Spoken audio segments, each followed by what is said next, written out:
The Bible is full of what appear to be glaring contradictions, but only to the uneducated. People who see contradictions really haven't thought matters through.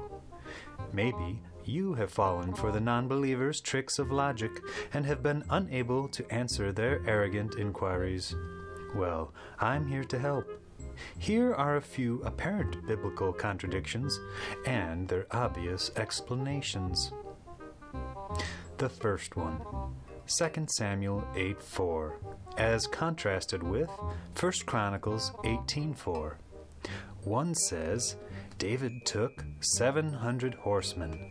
The other says, David took 7,000 horsemen. Seems like a clear contradiction, right? Wrong, of course. Samuel refers to 700 companies of horsemen, with 10 horsemen in each company. That makes 7,000, which is exactly what the verse in Chronicles says. Because it's the Bible, we can ignore the fact that the author did not specifically say companies. We know what he meant. We can also safely assume that the other author did not mean companies of horsemen, because that would have meant 70,000 horsemen in all, which is nowhere near what it said in Samuel.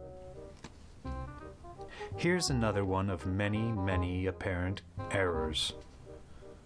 According to 2 Samuel 21:19, it appears that Elhanan killed Goliath, yet 1 Chronicles 25 states that Elhanan killed Lami, the brother of Goliath.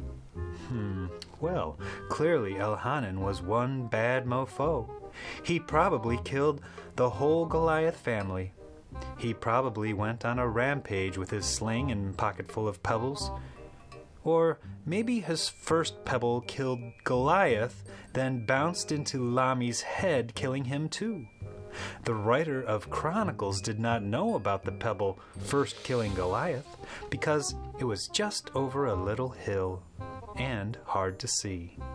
And for the same reason, the writer of Samuel did not see that Goliath had been killed. More? How about Exodus 31:17, where God had to rest after making his creation?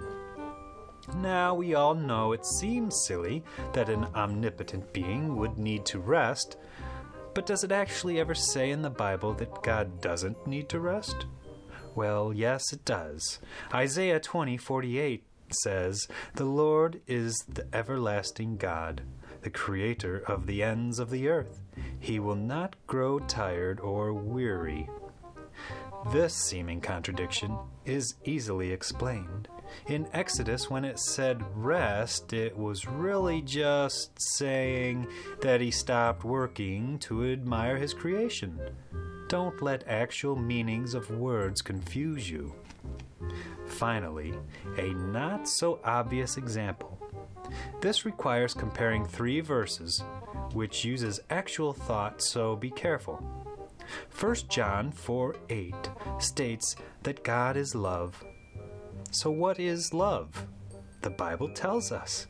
In 1 Corinthians 13, among other things, love is not jealous. But Exodus 25 says, "I, the Lord your God, am a jealous God." So, you may think there is a contradiction here. Wrong again. Remember, God is 3 persons. The Son is the one who is love.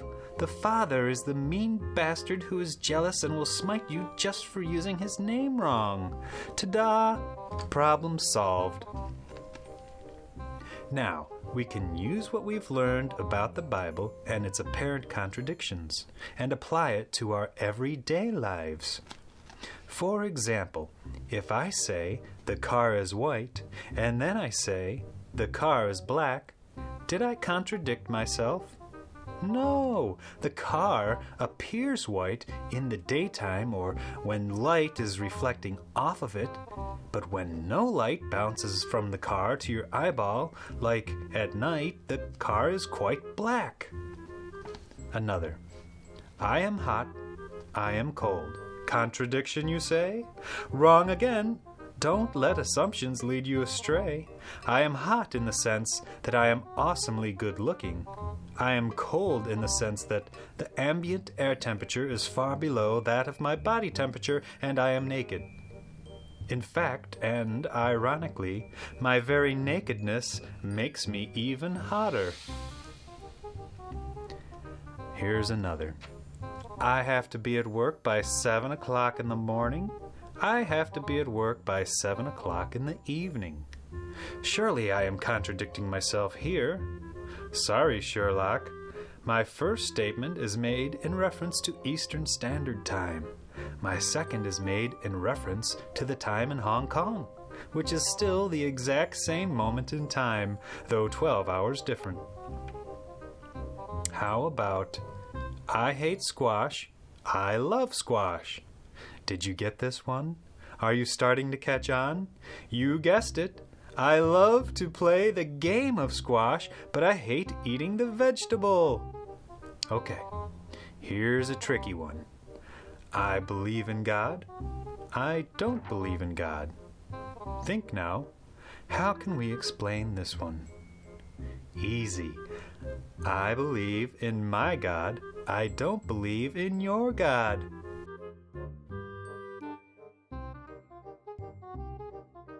Note, it's good that they each use the same name, or this one would have been trickier. And there you have it. Pretty good evidence that there are no contradictions in any of God's creations, be it the Bible or real life. So give it up, you atheist smarty pants.